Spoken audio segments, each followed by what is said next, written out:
Hello everyone, welcome back to Creative Edge channel. Today we will discuss about one of the important topic for any design exam. ये काफ़ी important है but काफ़ी basic है और basic होने की वजह से हमारी काफ़ी मिस्टेक्स होती हैं तो इसका हमें ध्यान रखना है. How to create scene creation in one point perspective. Okay, so there are some effects of perspective. Parallel lines are lines that never touch even if they are extended indefinitely. Horizontal lines drawn up side to side level with the horizon. Horizontal lines with the parallel the top and bottom edges of your paper. Vertical lines drawn up and down and perpendicular to the horizon. Vertical lines should be parallel to the sides of your paper. Okay. So basically ये जो concept आप देख रहे हैं ये एक graph है जो हम वन पॉइंट पर्सपेक्टिव क्रिएट करने से पहले स्टार्ट करते हैं. सो वन पॉइंट पर्सपेक्टिव में बेसिकली हम आई लेवल से स्टार्ट करते हैं जो हॉरिजॉन्टल लाइन की हम बात कर रहे हैं. So start with the horizon line.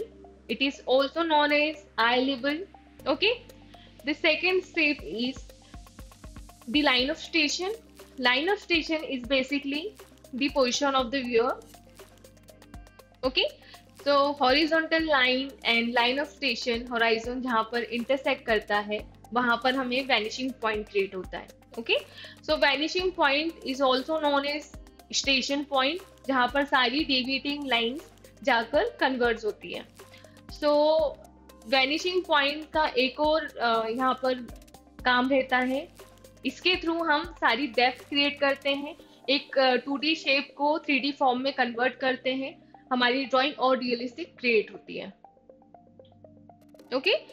सो यहाँ पर ये जो सीन है ये एक रेलवे स्टेशन का इनसाइड व्यू है. प्लेटफॉर्म वाला पार्ट है जिसमें एक ट्रेन आकर जस्ट रुकी हुई है. जो पैसेंजर्स हैं वो आ रहे हैं, जा रहे हैं, उतरने की कोशिश कर रहे हैं. सो ये पूरा सीन इसके ऊपर बना है.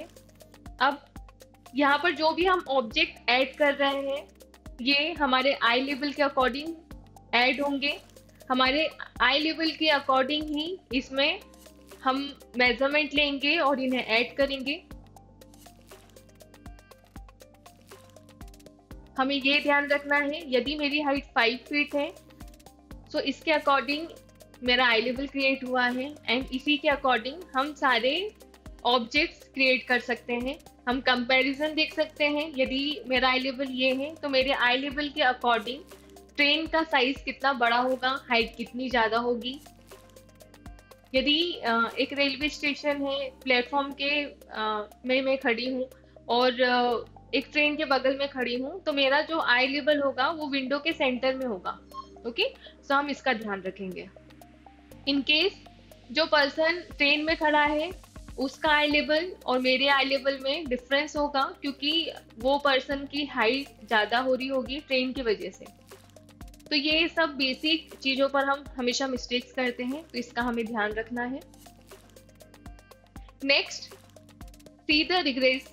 यहाँ पर जो इफेक्ट क्रिएट हो रहा है वो रिग्रेसिव हो रहा है. दूर वाला जो ऑब्जेक्ट है, दूर वाला जो सीन है, सिनेरियो है वो हमें छोटा दिख रहा है, नैरो दिख रहा है. ओके. और एक टाइम बाद जाकर वो ब्लर भी दिखेगा डिस्टेंस की वजह से तो इसका हमें ध्यान रखना है. एक यदि बोर्ड प्लेटफॉर्म में लगा हुआ है प्लेस का बताने के लिए तो कुछ इस तरीके से हमारी हाइट के अकॉर्डिंग इतना बड़ा रहेगा. नेक्स्ट आते हैं आई लेवल पर ही सारे जो फिगर्स हैं, ह्यूमन फिगर्स वो क्रिएट होंगी. इन केस यदि कोई पर्सन किसी हाइट में खड़ा है या स्टूल में खड़ा है, चेयर में खड़ा है तो उसका जो आई लेवल रहेगा वो हमारे एक्चुअल आई लेवल से, जो व्यूअर है उसके आई लेवल से ज़्यादा रहेगा. तो हेड सबके कॉमन रहेंगे, आई लेवल में ही क्रिएट होंगे. डिस्टेंस की वजह से जो साइज है वो बड़ा और छोटा होगा. इफेक्ट हमें दिखेगा यहाँ पर पर्सपेक्टिव का. सपोज राइट नाउ जो पर्सन को मैं क्रिएट कर रही हूँ वो पर्सन व्यूअर के काफी पास है. ओके. तो ये पर्सन काफी बड़ा दिखेगा. हो सकता है वो इतना व्यूअर के पास हो कि वो फ्रेम में आधा ही बने, जिस तरीके से ये बन रहा है अभी। अब यहाँ पर हमें यदि नीट एंड क्लीन पर वर्क करना है, सो हम क्या कर सकते हैं, काफी इजी ट्रिक है। स्टार्टिंग में मैंने क्या किया, मैंने एक प्लान क्रिएट किया था जो काफी लाइट पेंसिल से किया था। सो आप भी ये कर सकते हैं। हो सकता है कि बनाते समय हमारी मिस्टेक्स हो, सो इससे क्या होगा, हमारा टाइम भी बचेगा, हमारी स्पीड भी बढ़ेगी, ओके, प्लस हमारी जो ड्राइंग है वो नीट एंड क्लीन दिखेगी। अगेन जो पीछे वाला पर्सन है, जो दूर वाला पर्सन है, वो पर्सपेक्टिव में छोटा दिखेगा। जो फ्रंट वाला पर्सन है, जो काफी व्यूअर के करीब है, वो लार्ज दिखेगा, बड़ा साइज में दिखेगा। नेक्स्ट आते हैं, यदि हम ह्यूमन फिगर क्रिएट करते हैं तो प्रॉपर क्लोथ्स पर हमें वर्क करना है। आपकी क्लोथ की वजह से ड्राइंग और रियलिस्टिक दिखती है। कुछ इस तरीके से रफ ड्राइंग करनी है एंड ज़्यादा से ज़्यादा ह्यूमन फिगर की प्रैक्टिस करनी है। किस तरीके से कर सकते हैं, अलग अलग एक्शंस को चूज करिए। काफ़ी टफ एक्शंस नहीं लेनी है, बट बेसिक जो हमारी डेली लाइफ में हम एक्शंस हमारे रहते हैं, हम उस पर वर्क कर सकते हैं।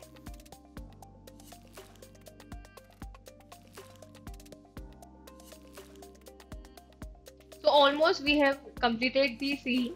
आपको समझ में आ रहा होगा किस तरीके से आपको प्लान करना है।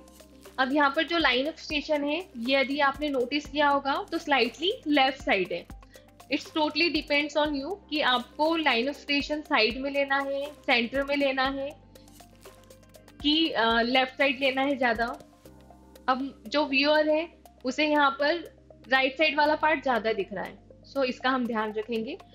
So thank you everyone for watching the video. I hope आप सभी को ये वीडियो समझ में आया होगा।